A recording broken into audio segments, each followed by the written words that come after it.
Ngomong-ngomong soal energi kita, ternyata terbukti bahwa kita tampaknya masih sangat rentan soal ketahanan energi. Saat Perang Timur Tengah pecah, baru ketahuan stok BBM kita nggak bisa banyak karena dengan alasan nggak punya storage. Itu satu. Meskipun secara fakta kita tuh konsumsi BBM-nya banyak, tapi ternyata katanya storage kita terbatas. Nah, Dan baru kemudian, sekarang kita tahu kan? aha, lalu sekarang disampaikan oleh Menteri Bahlil untuk membicarakan lagi soal energi ini setelah Maret. Nah, gimana Bapak membaca respon pemerintah melihat sebuah kondisi? Sudah tepat atau terlalu santai?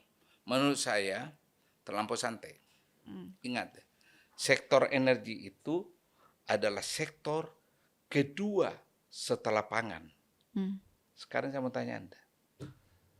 Ada nggak yang Anda bisa lakukan tanpa energi? Nothing, right? Sikat gigi aja sekarang sudah pakai listrik. Yeah. Kedua, listrik kita seluruh Indonesia, 90% itu kan minyak, solar. Belum green energy kan? Artinya apa? Tingkat ketergantungan kita pada minyak masih tinggi. Dan karena itu jangan main-main soal begini. Harus diseriusi. Ya toh? Kalau baru mau dibicarakan setelah Maret, ya fluktuasi harga di luar sudah tinggi, perhaps ini yang disebut is too late, gentlemen. Nah, gitulah. Dan tampaknya juga mungkin dari sejumlah opsi untuk melakukan efisiensi, Pak. Pertama kita importir minyak.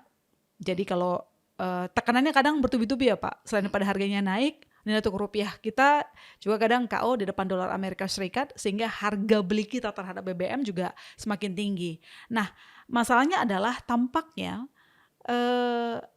apakah menurut Pak Hamid pemerintah berani atau perlu menurut Pak Hamid menaikkan harga BBM sehingga tekanan terhadap biaya subsidi APBN berkurang, atau biarkan harga BBM seperti sekarang, subsidi negara tetap jalan, tetapi kembali ke simpulan Pak Hamid tadi, lebih baik program-program prioritasnya lain aja yang ditunda dulu. Dua-dua harus dilakukan. Dua-dua harus dilakukan, Pak. Tidak cukup hanya satu. Kalau naikin harga BBM bukankah nanti akan menggerus daya beli masyarakat? Sekarang pilihannya apa?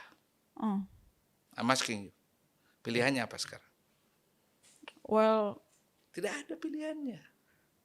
Dan ingat, kalau harga BBM dinaikkan, yang kena itu menengah ke atas, bukan yang di bawah. Berapa persen sih konsumsi minyaknya yang di bawah? Tapi kalau APBN-nya jeblok, semua sektor kena, semua lapisan kena, semua irisan stratifikasi sosial kita kena. Itu bahayanya.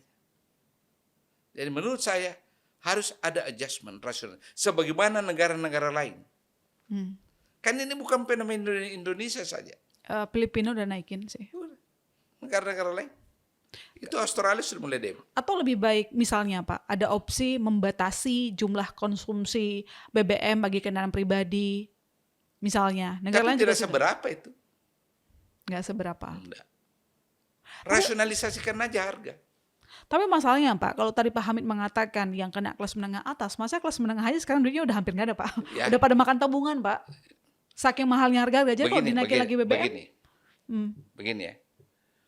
Kalau hanya dikatakan batasi penggunaan, orang cenderung tidak mau dibatasi toh. Pasti ada caranya. Ya kan? Okay. Tapi kalau harga dinaikkan, dengan sendirinya mereka membatasi diri itu. Itu logiknya. Anda mungkin heran dengan posisi saya, tapi saya rasional. Okay. Apa pilihannya? Apa pilihannya sekarang? Sedangkan tidak ada faktor kondisi ini, APBN kita begini situasinya. Apalagi ada harga yang menjual. Dan masyarakat tidak akan marah. Karena ini kondisi global. Jadi menurut Pak Hamid tadi kita luruskan bahwa jangan cuma menaikkan harga BBM, tapi juga efisiensi di jumlah program tadi sehingga tidak menyakiti hati masyarakat yang merasa kenapa saya yang dibebankan gitu ya. Persis. Tapi pemerintah harus siap jawaban yang baik. Harus siap jawaban yang baik. Tapi Pak, melihat perkembangan konflik yang ada sekarang ini, apakah menurut Pak Hamid kita mendekati krisis energi? Bukan mendekati, kita ini sudah krisis ekonomi, energi. Ingat ya, energi itu sama dengan makanan. Okay. Tidak bisa ditunda pemakaiannya. Ya. Terlambat 1 hari mengambil keputusan, mau nggak 24 jam tidak ada lampu. Apalagi sekarang, tidak ada sektor kehidupan kita yang tidak tergantung dengan energi. Apa? Anda pakai HP kan? Ya.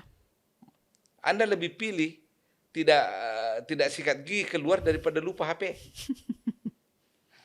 Begitu tingkat ketergantungan kita kepada energi. Dan menurut Bapak, Iran tidak merasa perlu untuk menjaga stok energi di negara lain terkait dengan Selat Hormuz, atau bahkan berhenti melakukan penyerangan terhadap sejumlah fasilitas energi di sejumlah negara Teluk. Mereka nggak mikirin itu. Prinsip Iran sekarang, saya diserang, saya harus bela diri. Cara pembelaan diri saya adalah antara lain menggunakan Selat Hormuz sebagai tameng saya. Rational calculation. Siapapun akan melakukan hal yang sama. Iya. Gitu loh. Dengan situasi ini terakhir Pak Hamid, dengan kesimpulan yang kita lihat dalam percakapan ini, tampaknya Iran ini kan total ya membela dirinya. Ya. Meskipun mungkin negara-negara lain juga ikut repot, termasuk soal kekhawatiran krisis energi tadi. Bukan Iran sendiri, maksudnya ini kan berkonflik antara Iran, Amerika Serikat dan juga Israel.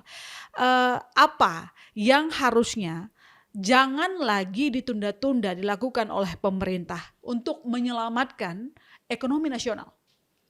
Pertama, segera rasionalisasi program pemerintah yang ada yang saya katakan tadi. Semua sektor yang mengguras APBN kita tunda dulu. Itu dulu. Seperti contoh-contoh yang saya katakan. Karena itu bisa dijalankan ketika ekonomi sudah membaik. Ya. Itu yang pertama dulu.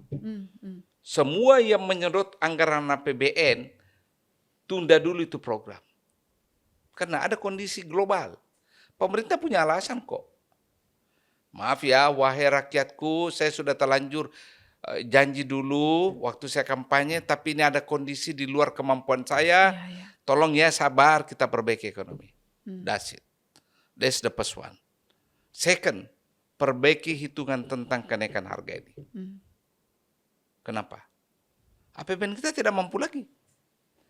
Kalau APBN tidak mampu lagi, gimana? Dampaknya kan kemana-mana. Ya, dan perlu digarisbawahi lagi Pak, yield obligasi Indonesia termasuk yang tertinggi. Dan itu artinya semakin tinggi resikonya juga lebih tinggi dibandingkan yang lain. Karena itu saya katakan, tolong jangan terlampau berpikir populisme.